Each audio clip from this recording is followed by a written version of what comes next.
Olha só, nós estamos já no 22º estudo do livro de Apocalipse e agora nós estamos caminhando para o final, né? Nós vamos fazer a segunda parte do capítulo 14 hoje, né? Então, antes de nós fazermos a leitura, só para fazer uma recapitulação aqui rápida para a gente pegar o andamento das coisas. Nós vimos então, na semana passada, estudando o capítulo 14, nós vimos a primeira parte, que é os versículos 1 até o versículo 13. Tá? Nós vimos então ali, o capítulo 14, ele fala a respeito da visão do destino final dos salvos e dos ímpios. Tá? Então hoje nós vamos estar vendo a segunda parte disso. Nós começamos a trabalhar no capítulo 14, né, e para não ficar um estudo muito comprido, extenso, a gente dividiu ele em dois, tá? Só uma coisa importante que eu mencionei na semana passada, que a gente não pode perder o foco, é que quando nós lemos o Apocalipse, a gente tem que considerar que o livro ele não é totalmente cronológico nos seus eventos. Tanto é que algumas vezes ele nos volta lá ao passado e depois, outras vezes, ele nos joga lá para frente. Né? Um exemplo disso foi que, por exemplo, no capítulo 12, nós vimos ali o episódio da queda de Satanás, né? No capítulo 12. Tá bom? Nós vimos ali a respeito de Satanás, seus anjos. No capítulo 7, por exemplo, um outro exemplo, nós vimos já os mártires da grande tribulação. Né? Então, nós vamos vendo, né, toda essa questão nos mostra que não deve ser lido exatamente cronológico. Tá bom? Agora, tendo isso em mente, então, nós vimos na semana passada alguns pontos, né, no capítulo 1. Na primeira parte, aliás, do capítulo 14.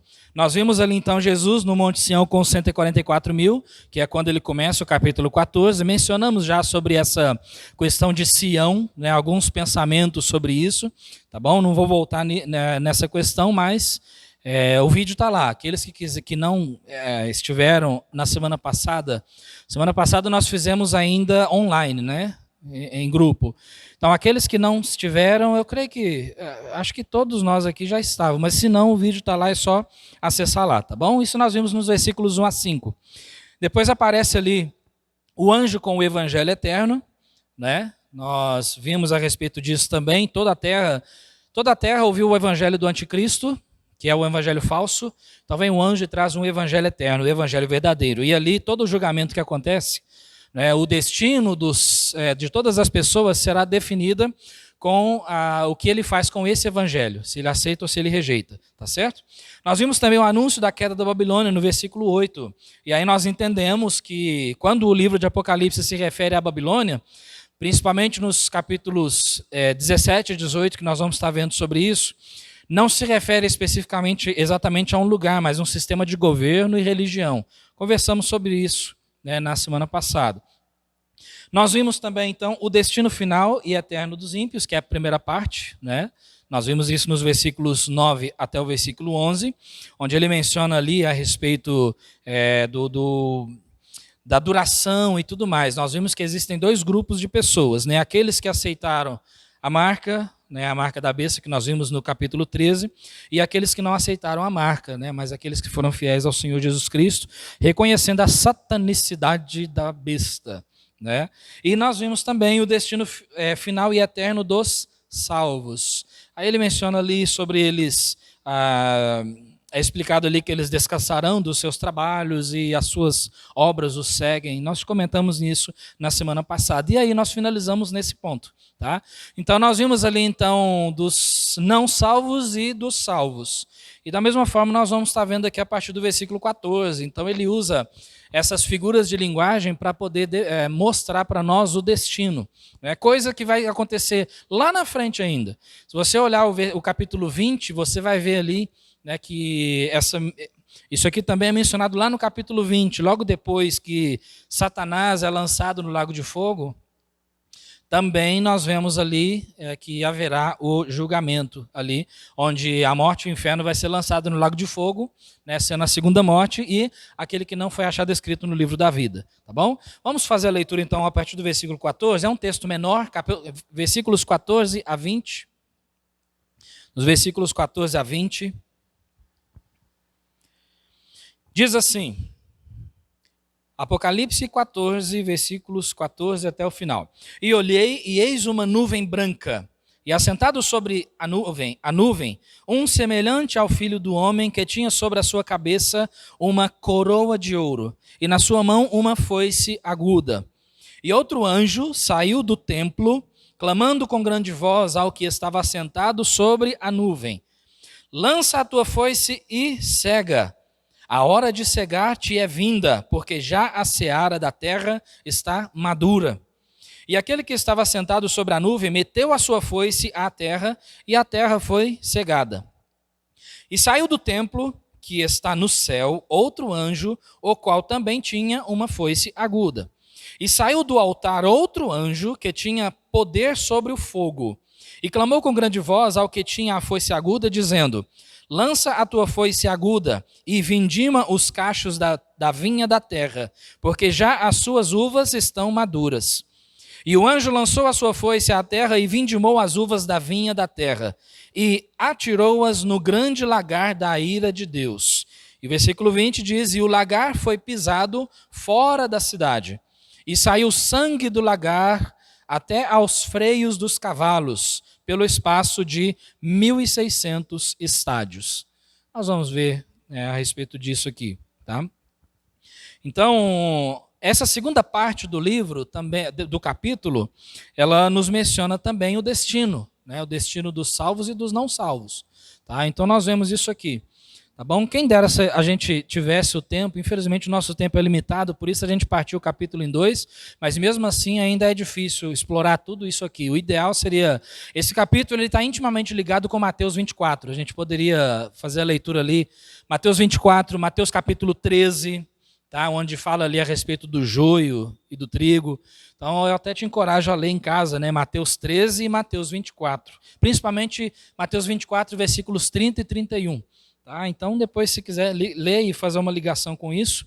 Mas já dando andamento aqui, na parte 2 que nós acabamos de fazer a leitura, nós vemos o destino final e eterno dos salvos. Você viu aqui no versículo 14 que aparece alguém, né, numa nuvem branca, assentado sobre a nuvem. No versículo 14, e ele diz que é um semelhante ao filho do homem. Quando a Bíblia fala filho do homem, se refere a quem? Jesus Cristo, o próprio Cristo, ele se referiu a si mesmo nos evangelhos como filho do homem muitas e muitas vezes. A gente não tem tempo para olhar os versículos, mas é bem claro para nós, é bem conhecido esses textos. Então ele menciona sobre si mesmo como sendo filho do homem.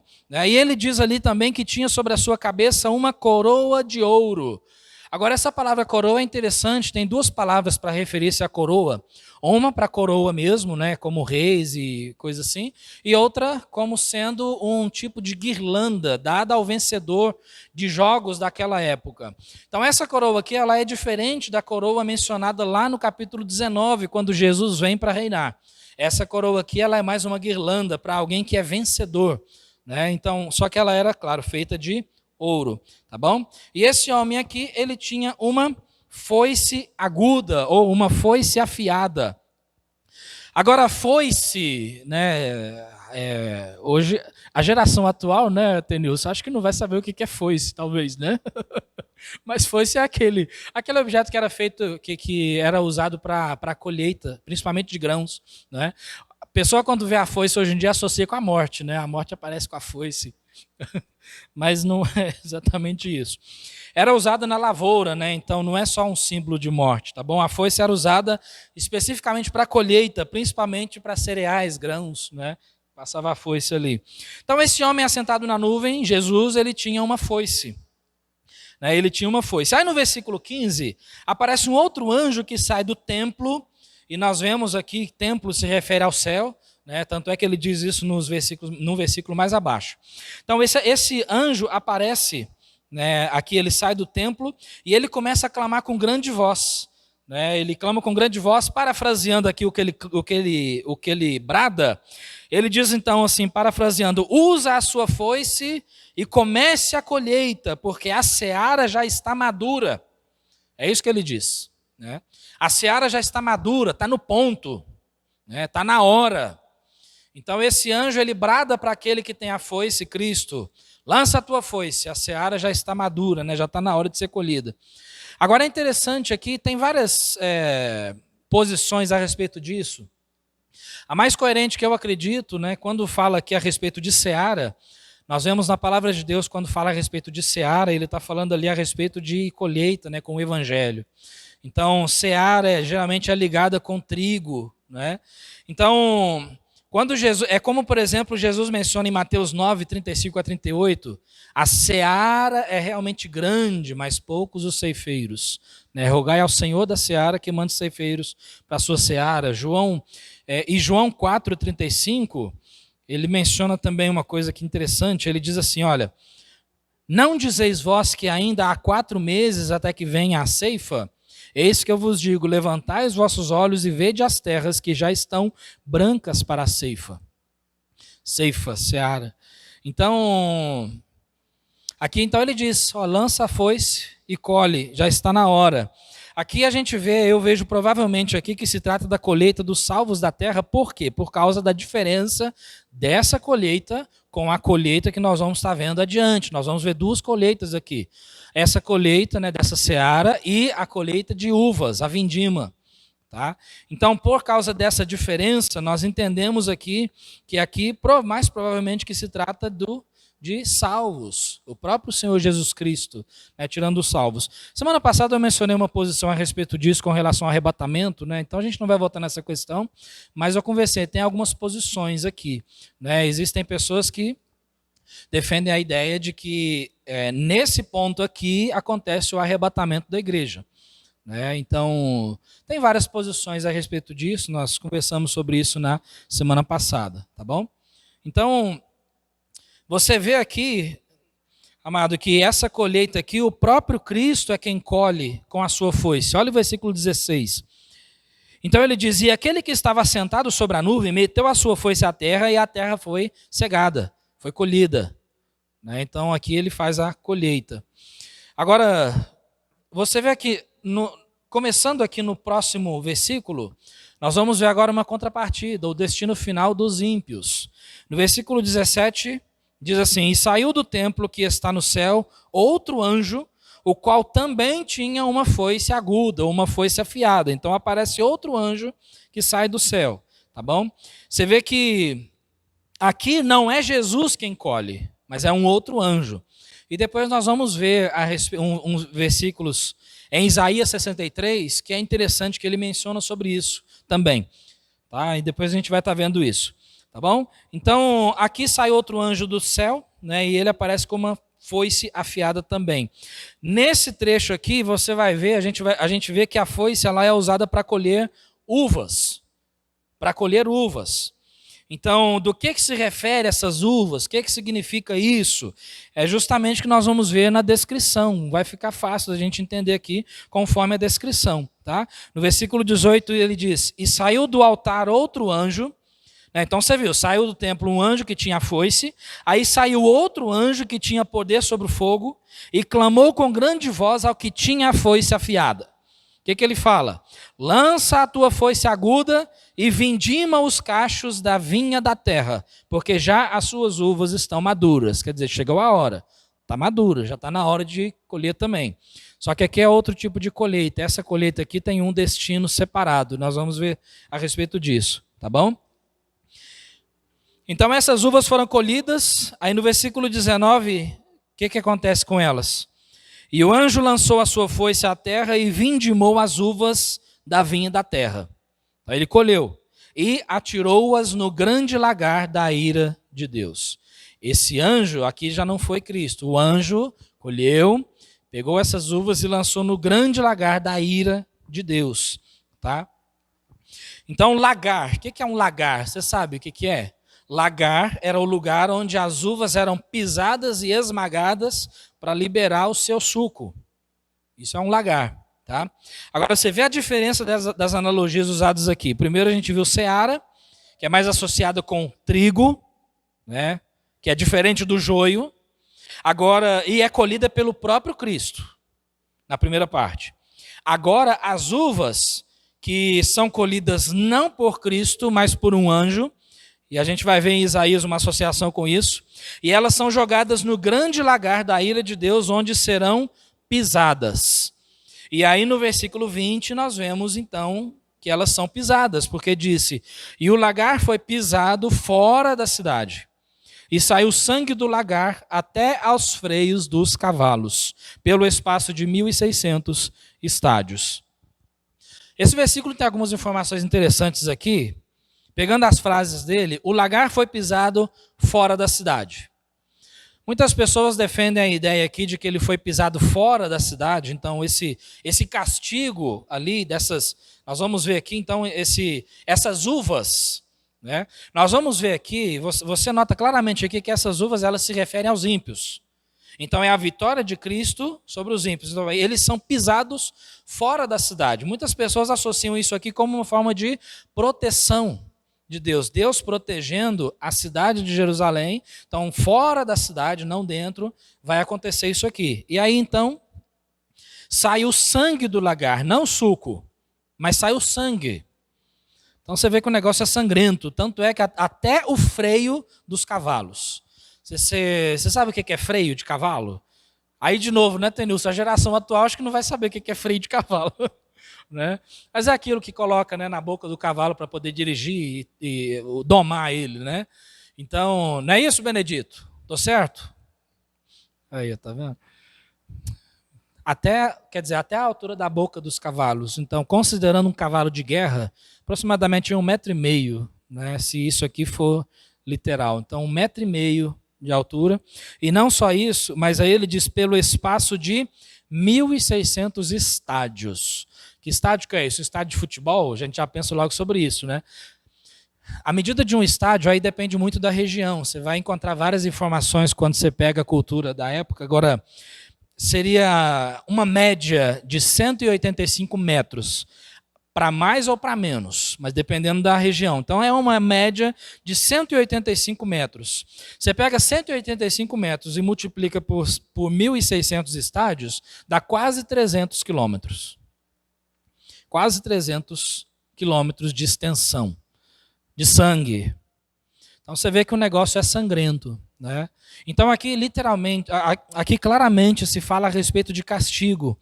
Como nós vimos aqui, irmãos, é explicado aqui que as uvas elas simbolizam os inimigos de Deus que serão esmagados, né? E o sangue desse esmagamento vai se estender por 300 quilômetros, vai ser algo bem sangrento. Como nós vimos, o fato curioso sobre essa passagem é que o próprio Cristo, ele colhe a seara. Mas aqui não é Cristo quem colhe, um anjo colhe e lança no lagar. E lança no lagar para ser, no lagar da ira de Deus, né, para ser pisado, para ser esmagado. Então você vê que alguém pisa nessas uvas para extrair o suco, que na realidade não é suco, é sangue. Né? Por isso, na verdade, se trata de pessoas. Então, a questão é, quem pisa nesse lagar?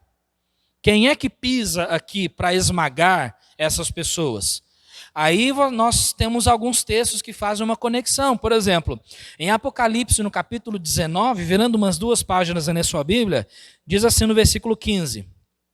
Aqui falando a respeito de Jesus Cristo, que vem para reinar, que vem para lutar contra os seus inimigos e vencê-los, né, e dar ali à besta e ao falso profeta aquilo que eles merecem, o lago de fogo. Então aqui acontece no versículo 15, falando a respeito da descrição dele, diz: e da sua boca saía uma aguda espada para ferir com ela as nações, e ele as regerá com vara de ferro. Já mencionamos sobre isso, né, com Salmo 2 e etc. E ele mesmo, falando de Cristo, é o que pisa o lagar do vinho, do furor e da ira do Deus Todo-Poderoso. É o Cristo quem pisa esse lagar. Quem que vai esmagar? Cristo. Cristo vai esmagar. Aí nós temos outros textos, por exemplo, em Isaías 63. Isaías 63, nos versículos 1 até o versículo 6. Esse é um texto interessante que fala sobre isso.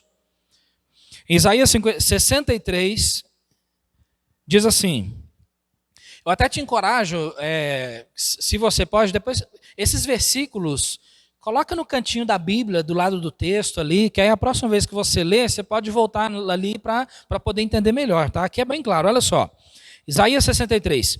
Quem é este que vem de Edom e de Bosra com vestes tintas ou tingidas, né? Este que é glorioso em sua vestidura, que marcha com a sua grande força, eu que falo em justiça, poderoso para salvar.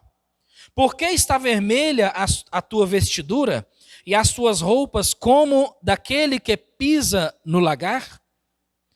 Viu? Então, ele fala, por que as suas roupas estão vermelhas como aquele que pisa no lagar?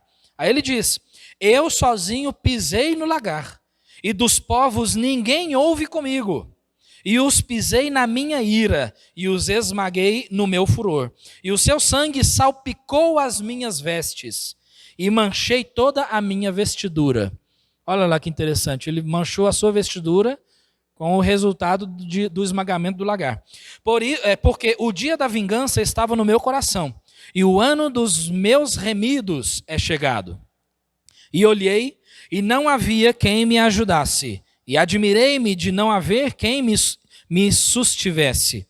Por isso, o meu braço me trouxe a salvação, e o meu furor me susteve.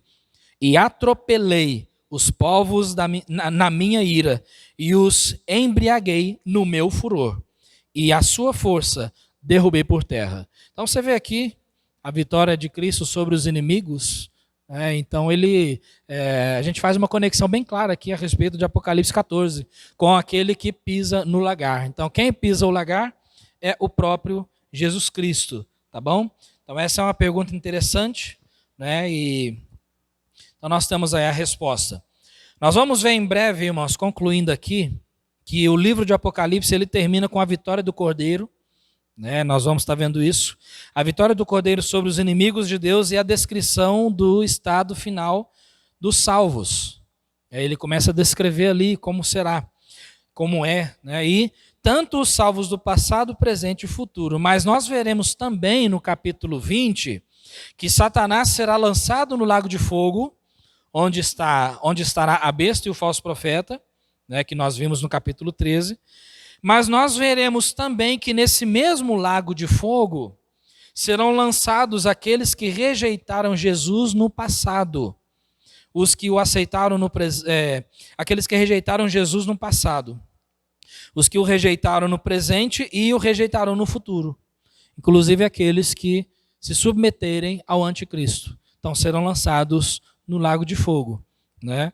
Então, para que tudo isso aconteça, então nós estamos vendo aqui que Deus está derramando a sua ira, e Ele vai continuar derramando a sua ira. A gente vai chegar no capítulo 15, na semana que vem. No capítulo 15 é uma introdução às 7 taças da ira. Então as 7 taças serão derramadas, e é o último juízo de Deus. Passando as 7 taças, aí nós vamos ver sobre a Babilônia, e nós vamos encaminhando para o fim. Né? Então você vê que o negócio está se afunilando.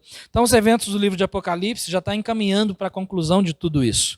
Né? Então nós vamos estar vendo mais sobre isso no nosso próximo estudo. Então esses versículos, eu sei que hoje foi um estudo mais curto, né, por causa do tempo que nós temos, mas é interessante quando a gente vê sobre isso. Semana passada nós vimos claramente aqui, irmãos, a respeito do castigo dos ímpios. Nós vimos a duração, né? Nós vimos ali que a fumaça do seu tormento sobe para todo sempre, no versículo 11. Então isso nos faz o quê? Que conclusão que nós podemos tirar aqui para a nossa vida? Pregar o evangelho, anunciar as boas novas para aqueles que não são salvos, porque o tempo está próximo. Está próximo. E esse será o destino. O lago de fogo será o destino de todos aqueles que não têm Cristo. E aí eu fico pensando a respeito daqueles que nós amamos. Os nossos parentes, familiares, amigos, chegados. E os não chegados também. A morte não respeita ninguém. Morre novo, morre adolescente, morre adulto, morre velho. Por isso é tão importante cada um de nós termos a certeza da nossa salvação. Não é uma coisa assim, eu acho, eu estou tentando. Vamos ver naquele dia. Muita gente pensa desse jeito. Não, vamos ver quando chegar aquele dia lá. Não é nada disso. É certeza. É certeza. Você tem certeza da sua salvação? Se tem, vamos viver uma vida santa nesse mundo e pregar o evangelho, porque a nossa vida está se findando. Nós estamos em contagem regressiva. E quando a gente olha as coisas que vem acontecendo no mundo, irmãos, eu estou doidinho para ir embora. Porque o mundo vai de mal a pior. Você vê tanta coisa acontecendo nos dias, né? Eu nem preciso mencionar, você sabe disso. Toda essa circunstância que nós estamos vivendo, a esperança que nós temos é que já já nós estamos indo embora desse mundo. Já já. Mas e aqueles que não têm essa esperança? Por isso eles precisam ouvir do Evangelho. Então que Deus nos ajude a compreendermos isso. Eu creio que um dos objetivos de ficar registrado isso aqui é justamente esse, para o Espírito Santo nos mostrar o final daqueles que estão sem Cristo, daqueles que não têm certeza da salvação. Então que Deus nos ajude a pregar o Evangelho. Amém?